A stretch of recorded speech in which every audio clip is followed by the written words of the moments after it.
2 Timóteo, capítulo 3.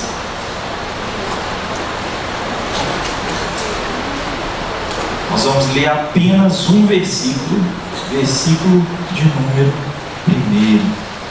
2 Timóteo, capítulo 3, versículo 1. Todos encontraram?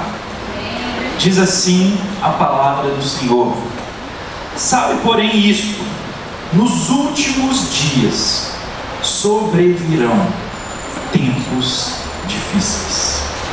Sabe, porém, isto: nos últimos dias sobrevirão tempos difíceis. Amém? Podem se sentar.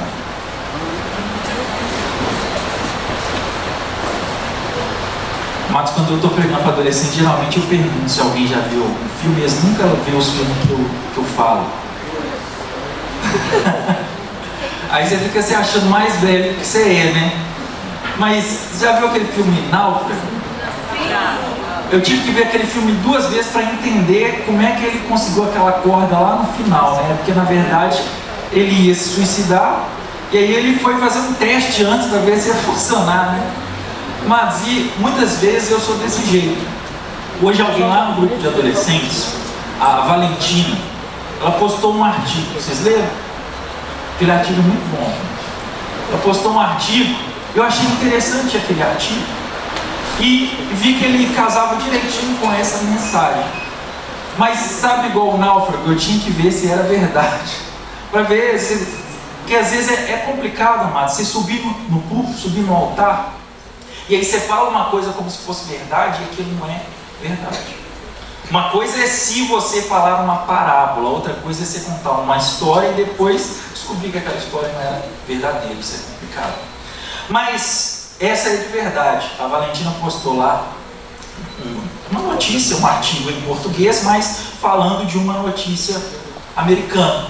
Na verdade, um artigo científico que saiu numa revista Scientific Science de 1962, tá? 1962, em fevereiro de 1962. Até achei a cópia dessa revista e li um pouquinho para ver se era aquilo mesmo. De um experimento que um cientista fez. Naquela época, a população dos Estados Unidos estava crescendo vertiginosamente, sem controle. E aí, aquela preocupação de a população vai crescer, os recursos vão acabar e o mundo vai acabar. Essa era a preocupação, principalmente dos cientistas naquela época. Então, um cientista de nome John B. esquisito o nome, Callion, ele fez um experimento. Ele pegou um espaço de 1000 metros quadrados, cercou esse espaço e ele queria fazer o seguinte: provar que quando a população chegasse a um determinado número, a civilização ia acabar, a sociedade ia acabar. E ele colocou ali dentro ratos. E aquele espaço de 1000 metros, pelos cálculos que ele fez, caberiam tranquilamente 5.000 ratos. E ele colocou ali os ratos e, passado algum tempo, só tinha 200. Uns 2 anos depois só tinha 200 ratos. E ele repetiu esse experimento mais 23 vezes e obteve sempre o mesmo resultado. Não satisfeito com isso, então ele pega, aí já num espaço mais controlado, ele criou o que foi chamado no artigo de utopia dos ratos. Utopia é aquele mundo perfeito. Pegou um espaço menor ainda, 2,7 metros quadrados de comprimento por 1,5 metro de altura, e colocou ali 4 casais de ratos, para ver. Nesse lugar eles teriam um abrigo, porque tinha várias tocas de rato ali dentro, tinha comida, temperatura a 20 graus, ambiente adequada para eles se reproduzir. Passados 104 dias, a população de rato tinha dobrado. E a cada 55 dias, a partir de então, a população de ratos dobrava. Só que chegou a um ponto, mais ou menos 320 dias depois, que tinha mais ou menos 620 ratos, alguns ratos começaram a não querer nada. Parece que eles eram rejeitados pelas fêmeas e aí eles começaram a ficar marginalizados. E aí a vida deles agora era só comer, dormir e brigar entre si. Enquanto isso, você tinha ratos, esses ratos que eu falei, eles eram chamados de ômega. Você tinha os ratos que eram os alfas, aqueles pegador, né, pega todas. Então, eles começaram a apresentar um comportamento pior ainda. Eles começaram a ficar agressivos, eles começaram a, vou dizer aqui um termo até esquisito, estuprar qualquer outro tipo de rato, mesmo que não tivesse no cio.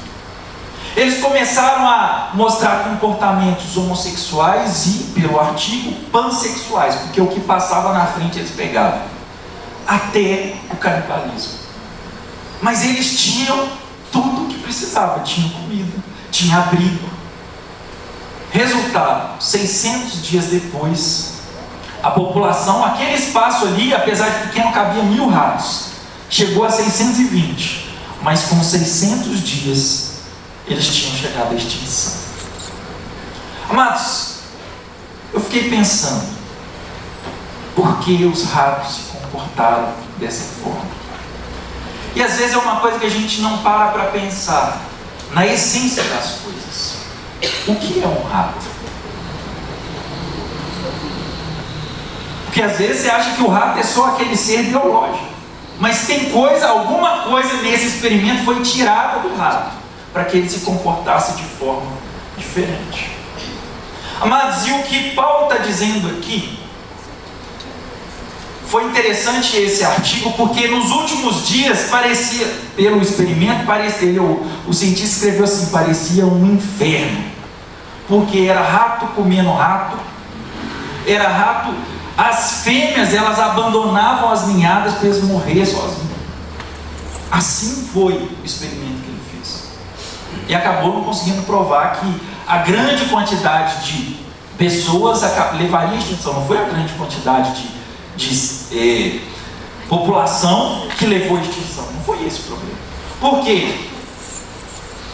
Porque ele queria provar que quando a população humana chegasse a um determinado ponto, a gente ia entrar em extinção. Amados, Deus é Deus. Você acha que Deus ia fazer um mundo desse tamanho, colocar a gente aqui e falar, vai dar errado? Não foi esse o propósito. Mas voltando aqui, amados, Paulo, no versículo que nós lemos, guarda esse negócio do rato aí. Lá na frente a gente vai falar disso de novo. Paulo ele fala aqui no versículo 1 do capítulo 3: sabe, porém, isso, nos últimos dias sobrevirão tempos difíceis. Amados, quando eu estou estudando, eu gosto muito de destacar algumas partes, algumas expressões no texto. E uma das expressões que eu marquei aqui foi nos últimos dias. Mas desde a época que Jesus veio aqui na terra, que os últimos dias era uma curiosidade imensa dos discípulos. Porque lá em Mateus 24, os discípulos chegam para Jesus e falam: e aí, Senhor, quando que vai se dar essas coisas que o Senhor falou dos últimos dias? É ou não é? Até hoje a nossa preocupação, a nossa curiosidade, ela está muito no quando se darão essas coisas, é ou não é? Nós temos aqui na igreja, mês de junho, mês escatológico, onde nós vamos falar sobre escatologia, o estudo das últimas coisas. Por quê? Porque o discípulo de Jesus, ele quer saber dos últimos dias, e quer saber de quando vai se aproximar a vinda do Senhor. Isso é normal. Agora, quando a gente fala de últimos dias, a gente logo pensa no apóstolo João. Por quê? Porque ele escreveu o Apocalipse, não é mesmo? Apocalipse de São João. Então todo mundo pensa nos últimos dias, é Apocalipse. Acontece que tem um outro apóstolo do Senhor que recebeu tantas revelações quanto o apóstolo João, e não escreveu um Apocalipse, mas ele escreveu outros livros. E esse apóstolo é aquele que nós acabamos de ler a passagem do texto, Paulo.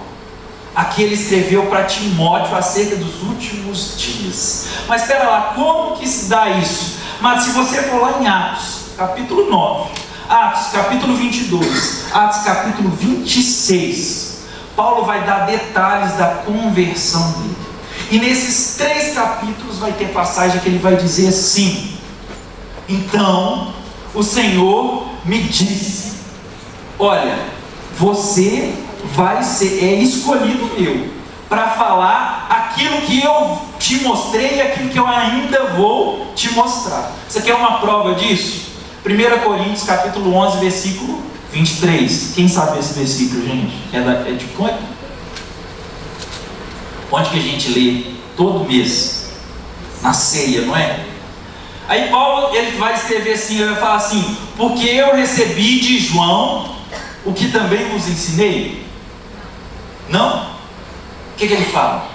Porque eu recebi do Senhor o que também vos ensinei, que o Senhor Jesus, na noite em que foi traído, tomou o pão, tem dado graça, e assim continua. Quem que revelou para ele? O Senhor. Ele recebeu do próprio Senhor Jesus as instruções. Ele recebeu do Senhor Jesus informações sobre como se daria o final de todas as coisas. E ele escreveu isso em 1 Tessalonicenses, 2 Tessalonicenses e Timóteo, como a gente acabou de ler. Acontece que uma das coisas, uma das revelações que o Senhor Jesus deu a Paulo é que nos últimos dias os tempos seriam difíceis. Está aqui, ó. Nos sabe, porém, isso: nos últimos dias sobrevirão tempos difíceis. Outra coisa que eu marquei aqui foi tempos difíceis. Amado, se a gente for parar para pensar, se Paulo tivesse aqui e a gente fosse questionar Paulo, me diz aí, como que os últimos dias vai ser difícil? Porque a sua primeira viagem missionária você gastou mais ou menos 2.500 quilômetros. Você percorreu em 2 anos. Hoje, para percorrer esses mesmos 2.500 quilômetros, a gente faria em 2 ou 3 dias, se fosse de carro, né? E faríamos em algumas horas, se fosse de avião. Então, Paulo, o que foi difícil? O que vai ser difícil? Porque isso ficou mais fácil. E se a gente falar nisso, Paulo tinha que escrever carta à mão, é ou não é? Porque não tinha e-mail, não tinha WhatsApp, não tinha gráfica para ele mandar, né, para imprimir. O que ficou mais difícil? Não ficou nada difícil. Lembra que Paulo sofreu um naufrágio? Por quê? Porque não tinha previsão do tempo, não tinha GPS naquele navio que ele estava. Tinha GPS? Não tinha. Naufragou. Por quê? Porque não tinha mapa, não tinha os recursos que hoje, por causa disso, não ia acontecer. Porque a previsão do tempo ia falar, o GPS ia dizer o que tinha que fazer. Paulo, então, o que ia ser mais difícil lá no final? Porque isso ficou mais fácil. Até porque, Paulo, quando você caiu na ilha de Malta, que a serpente foi lá e te picou, o povo até achou que você ia morrer, porque naquela época não tinha hospital com soro antiofídico para essa serpente. Tinha. Hoje tem. Então, Paulo, o que ficou mais difícil? Porque eu não estou vendo nada difícil. Paulo, você tinha que pastorear as igrejas que você abria através de mensageiros. Porque não existia avião, não existia carro para você pegar o transporte e ir lá. Então, Paulo, o que ficou mais difícil? Porque eu só estou vendo coisa mais fácil. Ou será que o Senhor Jesus revelou a Paulo, né, que no final dos tempos a gente ia ter tipo um Mad Max, que a gente chegou nesse ponto, vai destruir tudo de novo, né? Aí vai ficar todo mundo igual lá no deserto do Mad Max, ou no livro de Eli, mais ou menos aquela bagunça. Será que é isso? Não foi isso. Agora, a gente tem que pensar que Paulo não falou que os últimos dias seriam difíceis por causa das facilidades do mundo. Paulo não falou que os últimos dias seriam difíceis por causa da revolução tecnológica. E olha que Daniel lá atrás já falou que nos últimos dias a ciência se multiplicaria. Mas Paulo não diz aqui que os últimos dias seriam difíceis por causa da ciência. Paulo não diz aqui que os últimos dias seriam por causa da fartura das coisas. Porque acreditem, as pessoas morrem de fome hoje não porque não tem comida, porque tem. Paulo não disse que os últimos dias seriam difíceis porque haveria abundância de recursos, porque hoje tem. Ele não disse isso. Paulo vai dizer o seguinte: Os últimos dias seriam difíceis por causa dos homens. Os últimos dias seriam difíceis por causa dos homens. Amados, e aí aqui no versículo 2, versículo 3, versículo 4 e até no versículo 5, Paulo vai discorrer por que seria difícil. Por que esses homens fariam com que os últimos dias fossem difíceis. E os últimos dias, quando a gente fala aqui, amados, é aqueles que precedem a volta do Senhor. E aí eu queria que você fizesse uma comparação. Sabe, quando nós nos perguntamos quando se dará a volta do Senhor Jesus? O Senhor Jesus diz que nem os anjos do céu, nem mesmo o Filho sabe, senão o Pai. Mas Ele dá dicas de quando isso ia acontecer. E Ele revela a Paulo, como Ele revelou a João. E aqui Ele fala, nos últimos dias, os dias serão difíceis, por causa de algumas coisas. E aí eu queria que você pensasse no tempo que nós estamos vivendo hoje. E não me diga. Então, diga para você mesmo, se nós não estamos vivendo os últimos dias que Paulo relatou lá atrás. Amados, ele fala, quando ele vai falar aqui, eu não vou nem ler isso tudo, mas eu anotei aqui mais ou menos 16 ou 17 desvirtudes dos homens. Paulo vai descrever aqui, versículo 2: pois os homens serão egoístas, avarentos, presunçosos, arrogantes, blasfemadores, desobedientes aos pais, ingratos, e um monte de outras desvirtudes. Mas resumindo tudo isso aqui, o que Paulo está dizendo é: nos últimos dias os homens serão desvirtuosos. Desvirtuosos. Desvirtuados. Amados, e o que é desvirtuoso? O que é desvirtuado? É aquele que não tem virtude. E o que é virtude? A virtude é a inclinação do homem a fazer o bem. Então aquele homem que é desvirtuado, ele não tem inclinação a fazer o bem. Amados, agora me responda: o homem tem inclinação a fazer o bem? Algum dia ele teve? Desde que o homem pecou, desde que o homem caiu, que ele não tem inclinação a fazer o bem. Acontece que, eu sempre falo isso, sabe aquela voz da consciência, quando vai fazer um negócio errado? Isso aí não está certo não. Já reparou isso? Até quando você não conhecia o Senhor Jesus, tinha essa voz, tinha da consciência. Eu não acredito na voz da consciência, porque o homem é mau por natureza. Para mim, a voz da consciência tem um nome só, chama-se Espírito Santo. É o Espírito Santo que dá ao homem a orientação daquilo que é certo e daquilo que é errado. Esse é o Espírito Santo, como está escrito, porque é o Espírito Santo que convence o homem do pecado, da justiça e do juízo. Ah, mas o Espírito Santo fala com quem não é crente também? É claro, meu amado, é óbvio. Porque se não falasse, a gente estava lascado, como diz o pastor Clóvis. Porque ia ser um Deus nos acuda lá fora. As pessoas só não são mais terríveis por causa do Espírito Santo. Porque o Espírito Santo ainda opera. Aí Isaías, lá no capítulo 30, versículo 31, ele também vai falar: olha, quando você estiver andando, atrás de você vai ter uma voz dizendo: olha, esse é o caminho. Ande por ele. Quem que é esse? É o Espírito Santo. Esse é o Espírito Santo. A voz da consciência humana não é voz de consciência de nada. Se chama Espírito Santo do Senhor. Agora, não tem como a gente tirar o Espírito Santo da vida do homem, da equação da vida do homem, e achar que no final a fórmula vai dar certo. Não vai dar certo. Amados, a gente chegou num ponto em que a gente tenta, como diz, a gente não precisa de Deus. O homem, não estou dizendo eu, tá, gente? Eu preciso de Deus. Quem sou eu quando... Mas o homem acha que não precisa mais de Deus. O homem acha que não precisa mais buscar a Deus. O homem acha que não precisa mais orar. Ah, uma dor de cabeça, eu tomo um remédio, passou dor de cabeça, para que eu vou orar com isso? Ah, se eu estou com uma dor no estômago, eu vou no médico resolver. Eu não estou dizendo, amados, que não precisa de médico. Não é essa a Mas antes, a primeira coisa que as pessoas faziam era buscar a Deus. Hoje, talvez vai ser a última. Talvez vai ser a última. Quando o médico fala assim, não tem mais jeito, aí sim o homem vai buscar Deus. É humano.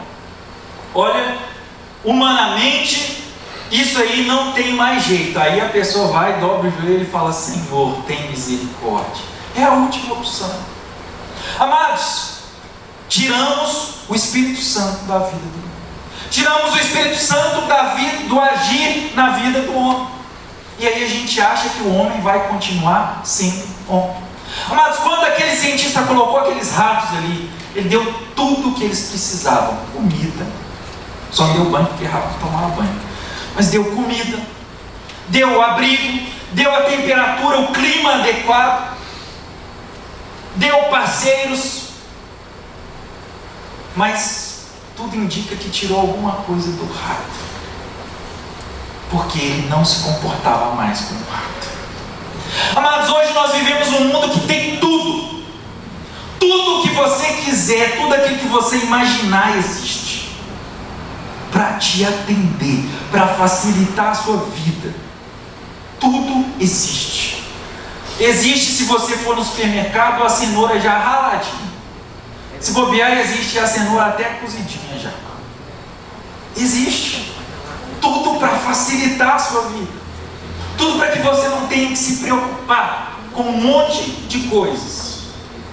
Mas ao nos dar todas essas coisas, eles querem nos dizer, você não precisa mais de Deus. Você não precisa orar a Deus para que Deus mande chuva. Porque você pode irrigar a sua plantação. Você não precisa mais de Deus para ser o provedor, porque tem abundância de recursos. Você não precisa mais de Deus. Mas tem um autor, não sei, ninguém sabe ao certo o nome dele. Alguns vão falar que é C.S. Lewis, alguns vão falar que é Dostoiévski, alguns vão falar que é Billy Graham. Mas fato é que ele falou uma frase que é bem verdade. Dentro do coração do homem existe um buraco do tamanho de Deus.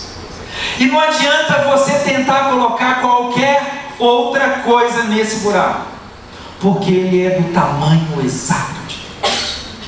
E a única coisa que pode preencher esse espaço é Deus. E o homem, ao longo da história, principalmente agora, século XX, século XXI, com a revolução tecnológica, o homem tem tentado preencher esse espaço com um monte de coisas. Mas o homem tem tentado preencher esse espaço com estudos sociológicos, com psicologia, com tecnologia, com um monte de coisas. Mas ele permanece vazio. Ele permanece vazio, pelo contrário, a cada vez que ele tenta colocar uma coisa e essa coisa não preenche esse espaço, ele se torna pior, ele se torna mais desesperançoso. Sabe quando você vai fazendo tentativa? Imagina aquela mulher do fluxo de sangue, lembra? Aquela que Jesus curou, só dela tocar nas veias de Jesus ela foi curada. Então ela ficou 12 anos com aquela enfermidade e ela tentava tratamento. Amados, a cada novo tratamento era uma decepção a mais para ela, era uma frustração a mais para ela, porque ela tentava, alguém falava isso vai dar certo e não dava. Amados, o ser humano não é diferente. Ao longo desses últimos anos, dessas últimas décadas, nós temos visto o ser humano tentar preencher esse espaço com religiões, com ideologias, com um monte de coisas que parece que vai dar certo, mas no final não dá. Amados, vai fazer um estudo e levanta quanto que é a taxa de suicídio hoje. Amados, as pessoas têm tudo. Vai lá, os milionários são aqueles que mais suicidam. Tem tudo, tem dinheiro, pode viajar para onde quiser, pode fazer o que quiser, pode comprar o que quiser, pode comer o que quiser, mas a taxa de suicídio é alta. Por quê? Porque eles estão tentando usar as suas riquezas para preencher um espaço que é destinado a Deus. Mas e quantas vezes nós fazemos isso? Nós tentamos preencher o espaço que é destinado a Deus com várias ocupações dentro da igreja, com várias atividades. Eu não estou dizendo, amados, que você não deve congregar, não é isso. Mas às vezes nós tentamos preencher o espaço que é de Deus com muitas ocupações. Como que pode, às vezes a gente pensar, um pastor ter depressão? Muitas vezes por causa das muitas ocupações. Um espaço que é destinado a Deus, a gente tenta preencher com um monte de serviço, com um monte de obra. Mas Senhor, eu não estou fazendo a sua obra. Tá sim. Só que você está preenchendo um espaço no coração com a minha obra, enquanto você deveria preencher o espaço no coração comigo.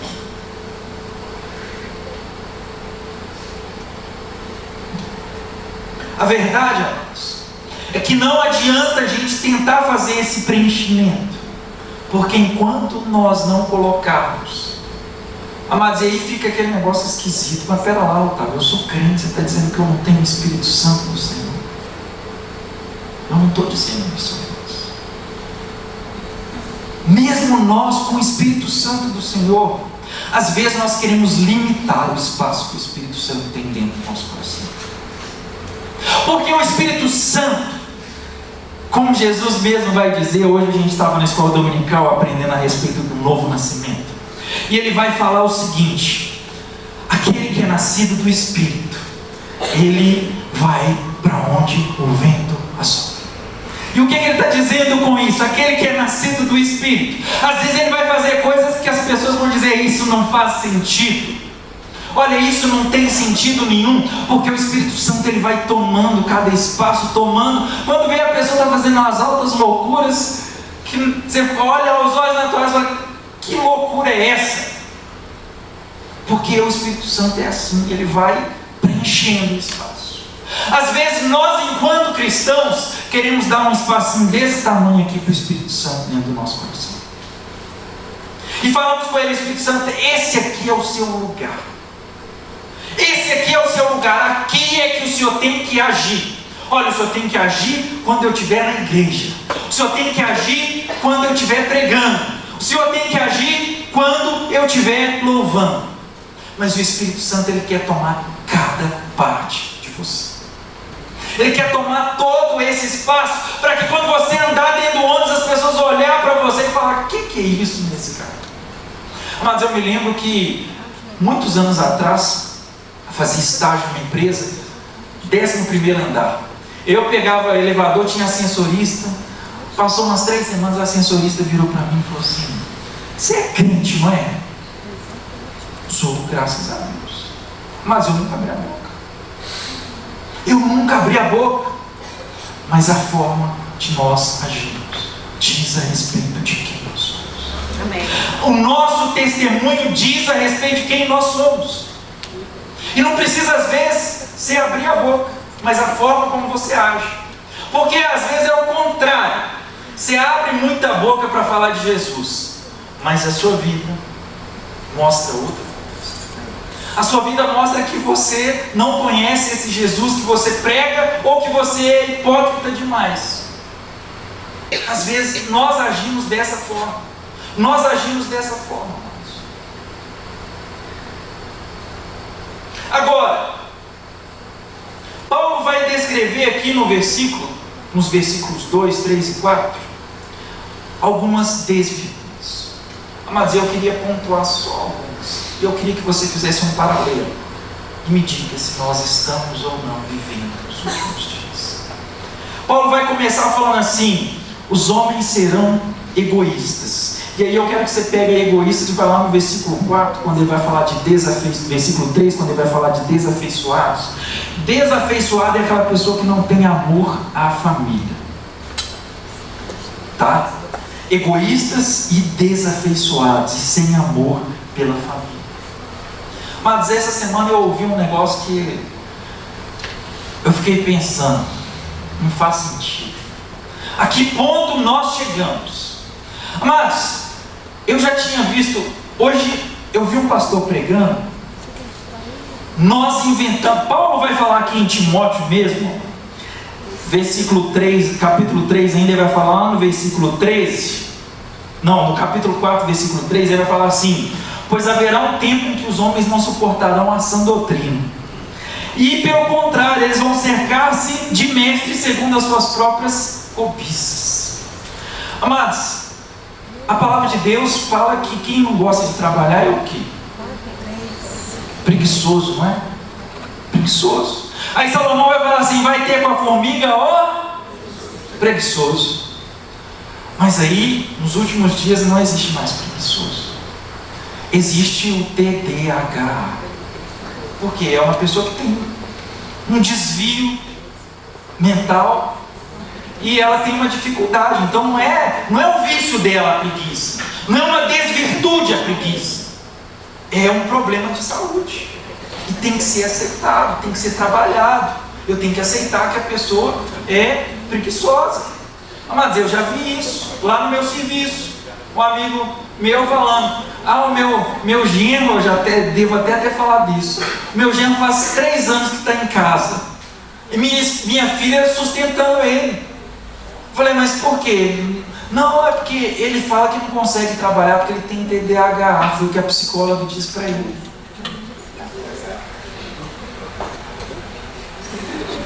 Mas ele fica em casa jogando videogame.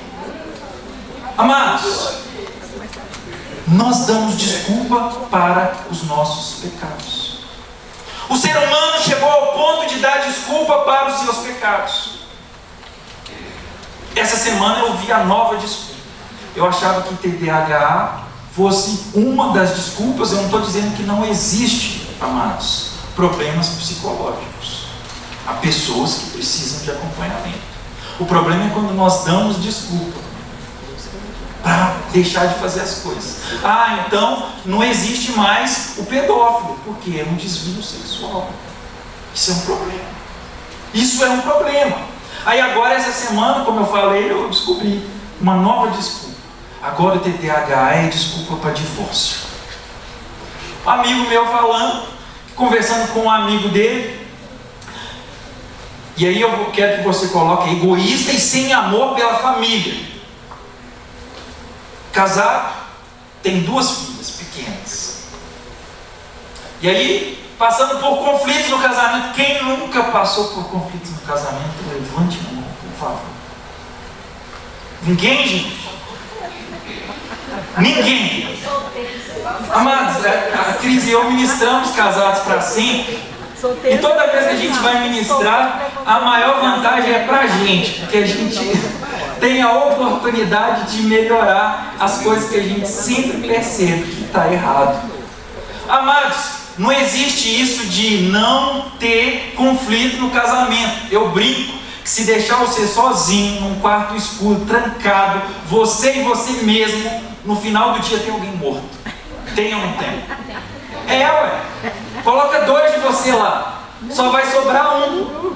Por quê? Porque 2 pessoas, você já teve essa experiência? Você fala: não acredito que eu fiz isso.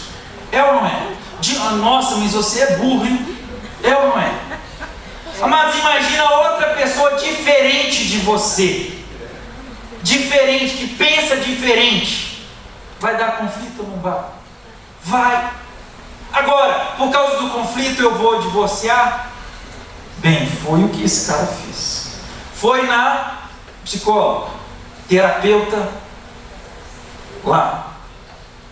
E aí a terapeuta, analisando 2 meses, vira para o casal e fala assim: olha, deixa eu explicar para vocês. Você tem TDAH, falando para o ciclano. Beltrana, você tem um nível de autismo. Vocês nunca vão dar certo. 2 dias depois ele pediu divórcio. Mas e as 2 filhas?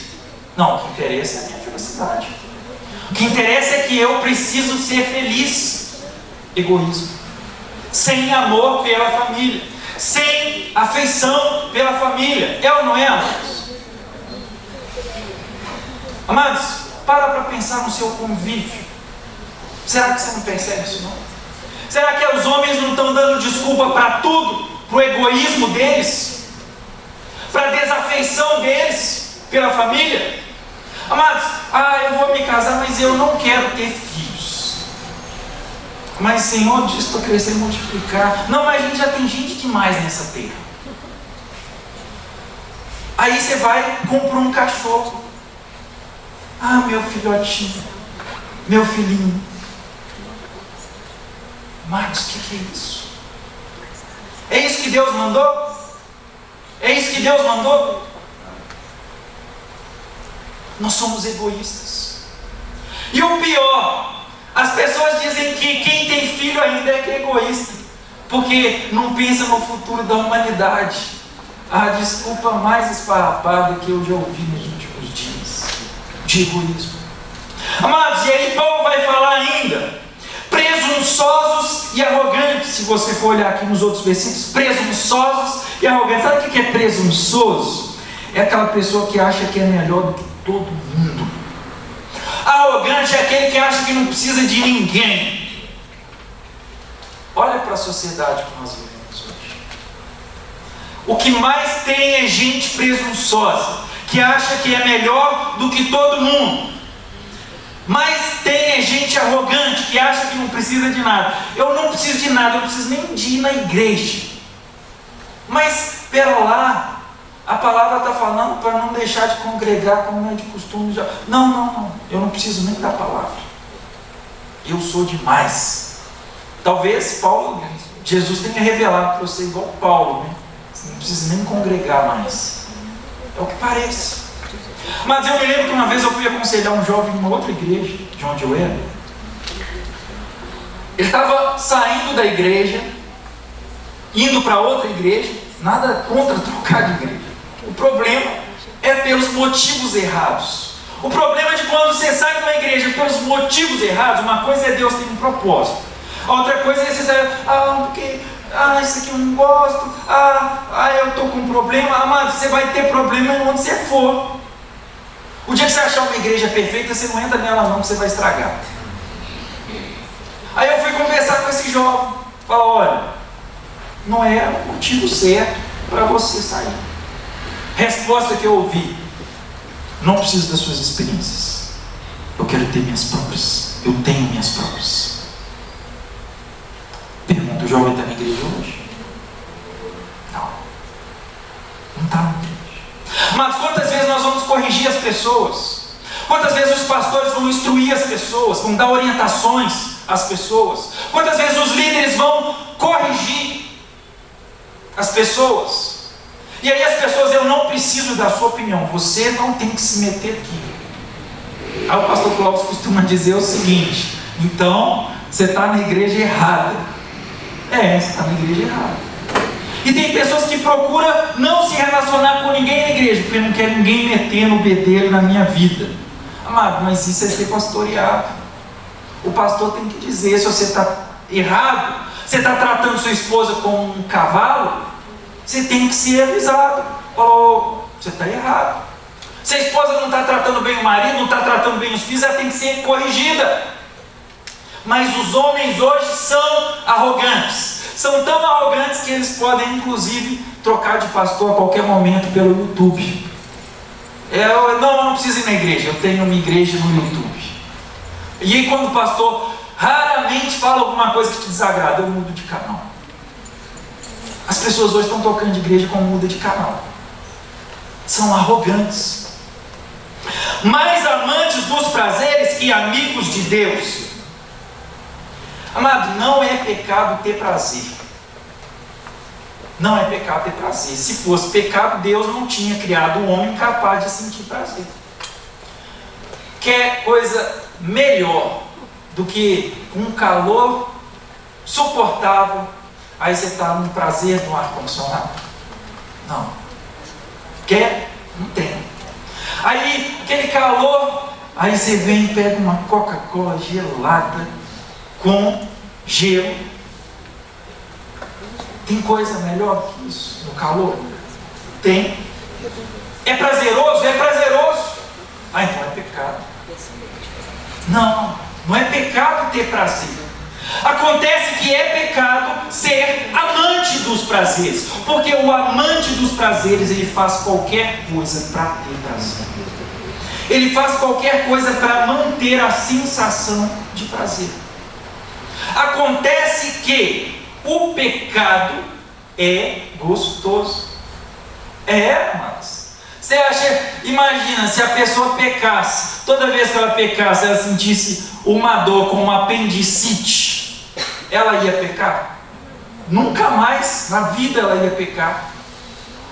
Mas acontece que geralmente no ato do pecado é prazeroso. O pecado mata, o pecado destrói, mas o ato do pecado é prazeroso. E o amor a isso é pecado. O amor a esse prazer exagerado é pecado. Aí Paulo vai falar ainda, tendo forma de piedade, tendo aparência de piedade. Amados, isso aqui é o que mais parece com o que nós vivemos hoje. Piedade é compaixão pelo sofrimento alheio. E o que a nossa sociedade mais diz é que ela é cheia de compaixão pelo sofrimento alheio. Ela é tão cheia de compaixão pelo sentimento alheio que os homens hoje querem convencer que a compaixão pelo sentimento alheio é a aceitação desse sofrimento, seja ele qual for. Como assim? Amados, eu não posso mais pregar e falar que o homossexualismo é pecado. Por quê? Porque eu tenho que aceitar. Mas, amado, vai lá, a pessoa sofre naquela vida. Por mais que fale que não, eu conheço vários. Vive a aparência de que está mil maravilhas. Vai olhar por dentro. Vai olhar por dentro.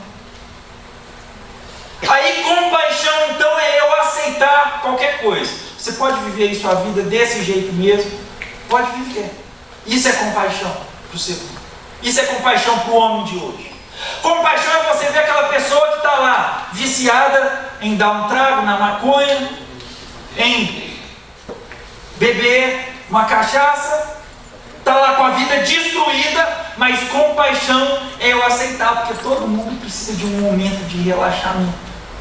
Compaixão é eu aceitar que as pessoas, o homem adulto, formado, ele pode ter relações com uma criança.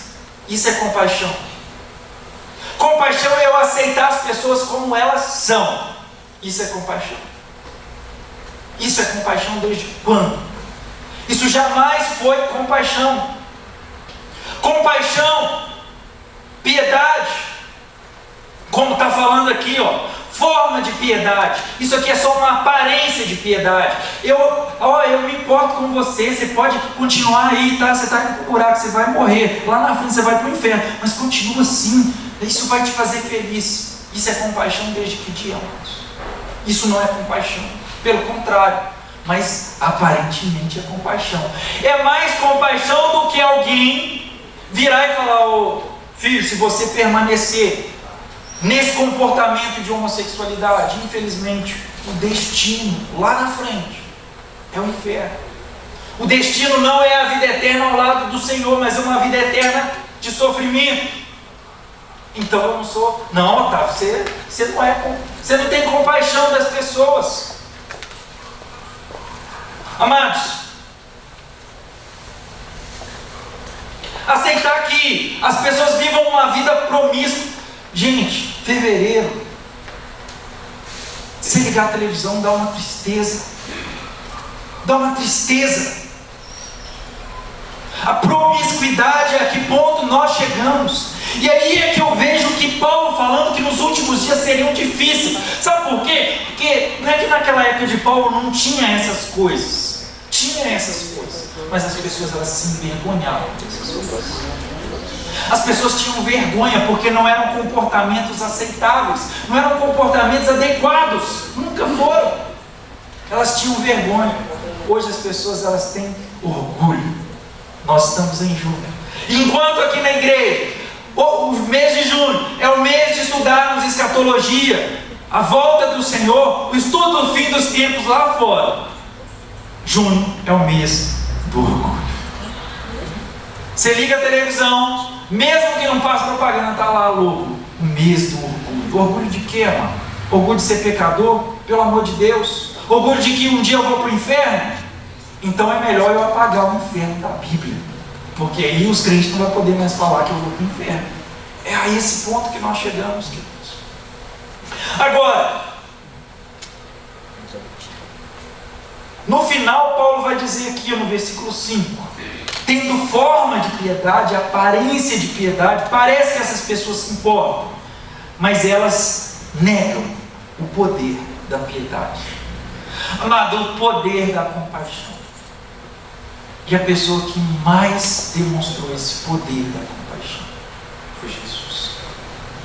Jesus, ele se compadecia das multidões. Ele se compadecia das pessoas. Agora é interessante a gente pegar que todo milagre que Jesus fazia, nem sempre, e boa parte das vezes, ele não dava às pessoas aquilo que elas queriam, mas ele dava às pessoas aquilo que elas precisavam. Amados, nós não podemos dar às pessoas lá fora aquilo que elas querem, porque o que elas querem é a aceitação de uma vida promíscua, é a aceitação de uma vida de pecado. Isso é o que elas querem. Elas querem permanecer como elas estão. Isso é o que elas querem. Nós não podemos dar a elas o que elas querem. Nós precisamos dar a elas, nós devemos dar a elas aquilo que elas precisam. Aquilo que elas precisam, e o que elas precisam é a palavra da verdade.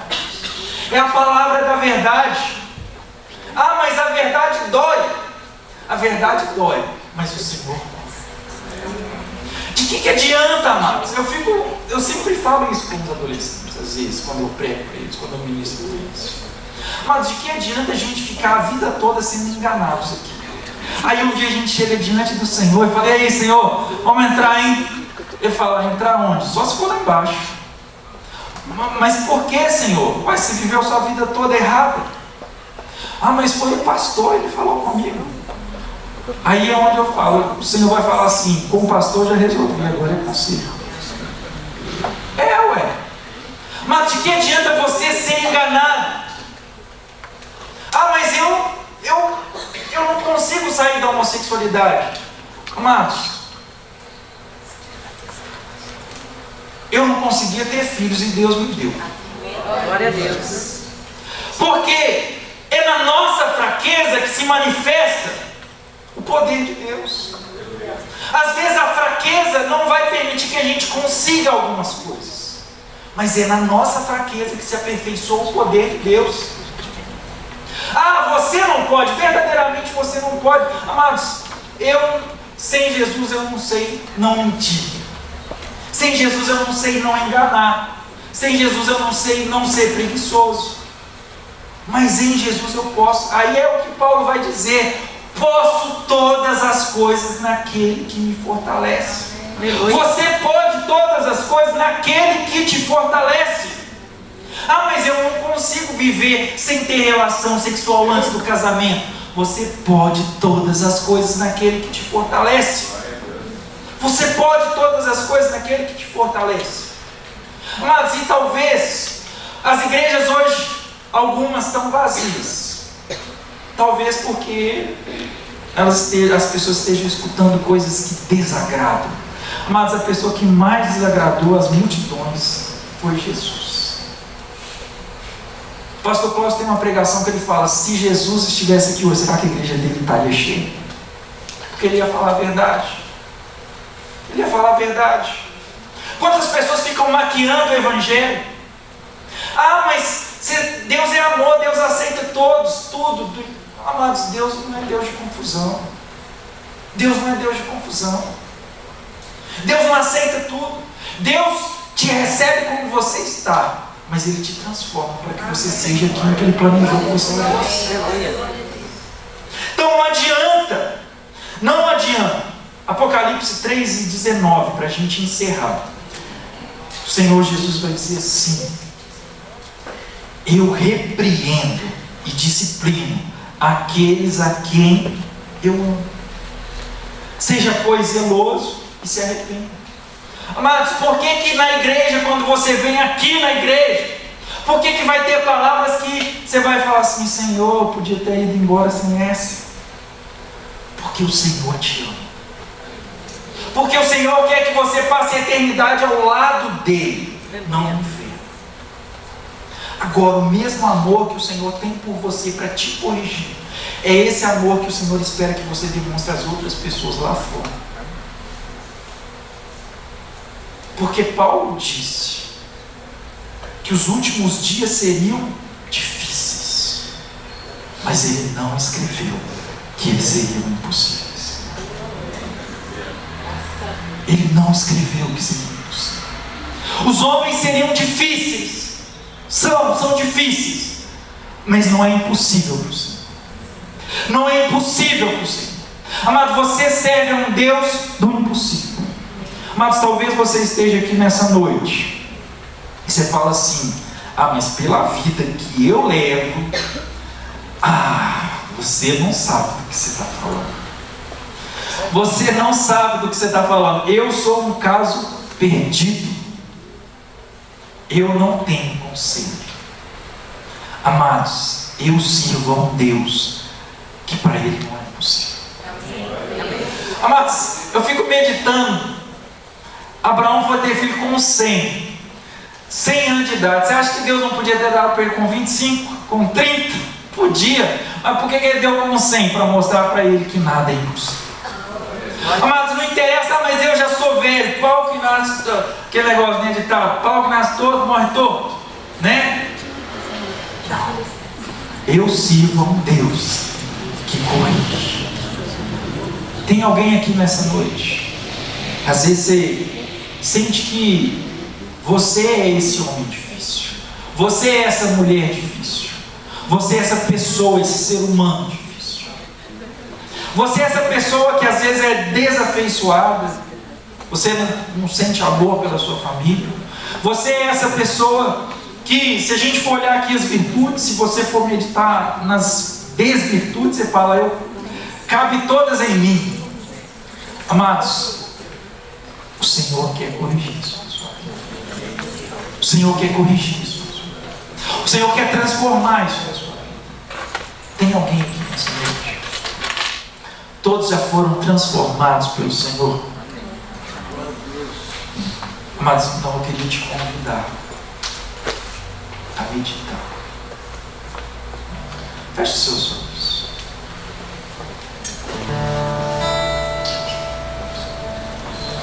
Será que nós não temos, apesar de termos recebido o Senhor, apesar de termos sido transformados pelo Senhor, será que não tem algumas dessas áreas aqui em que nós estamos sendo homens difíceis? Sendo homens difíceis. Sendo homens que dão trabalho. Nós estamos dando trabalho para Deus. Nós estamos dando trabalho para os nossos pastores, trabalho para os nossos líderes. Por causa da nossa arrogância, por causa da nossa presunção. Nós estamos dando trabalho para a nossa família por causa do nosso egoísmo, por causa da nossa desafeição. Será que não tem uma área da nossa vida que nós somos esses homens?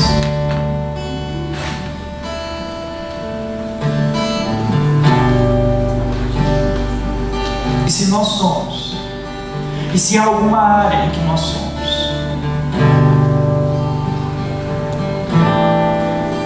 Senhor, nós te pedimos que o Senhor afasta de nós. Senhor, afasta de nós isso. Afasta da nossa vida isso. Espírito Santo, talvez nós somos porque nós nos distanciamos. Talvez porque nós estamos limitando o espaço que o Senhor tem para trabalhar em nossa vida. Talvez, Senhor, nós estamos limitando o Senhor, Espírito Santo. Senhor, talvez nós estamos tão preocupados com as coisas desse mundo. Ou não, Senhor, talvez nós estamos tão preocupados, amedrontados por causa do fim dos tempos, que muitas vezes nós mesmos nos distanciamos de Ti. Senhor, tem misericórdia de nós. Senhor, e nós temos visto lá fora Senhor, verdadeiramente são tempos difíceis. São tempos onde os homens eles não querem mais ouvir a verdade. Eles preferem ouvir a mentira, ainda que essa mentira os leve para o inferno, Senhor. Mas, Senhor, muitas vezes nós nos acovardamos de falar-lhes a verdade. Em nome de Jesus, Senhor, esses são os últimos dias. Senhor, não nos permita encerrar esses dias sem fazer aquilo que a sua igreja tem feito ao longo dos séculos, que é levar a sua palavra da verdade, que é levar a palavra da salvação, que é levar, Senhor, a palavra da transformação. Senhor, e quem sabe, Deus, talvez esses tempos difíceis não sejam culpa nossa mesmo, por causa da nossa omissão enquanto igreja, enquanto servos, enquanto cristãos, porque nós achamos que temos tudo e que não precisamos de nada, como foi para a igreja de Laodiceia. Em nome de Jesus, tem misericórdia de nós, tem misericórdia de nós. Aleluias. Amém.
Apocalipse 22 é o que o anjo diz à igreja: você que pratica a injustiça, agora no final, seja mais injusto ainda. Você que é santo,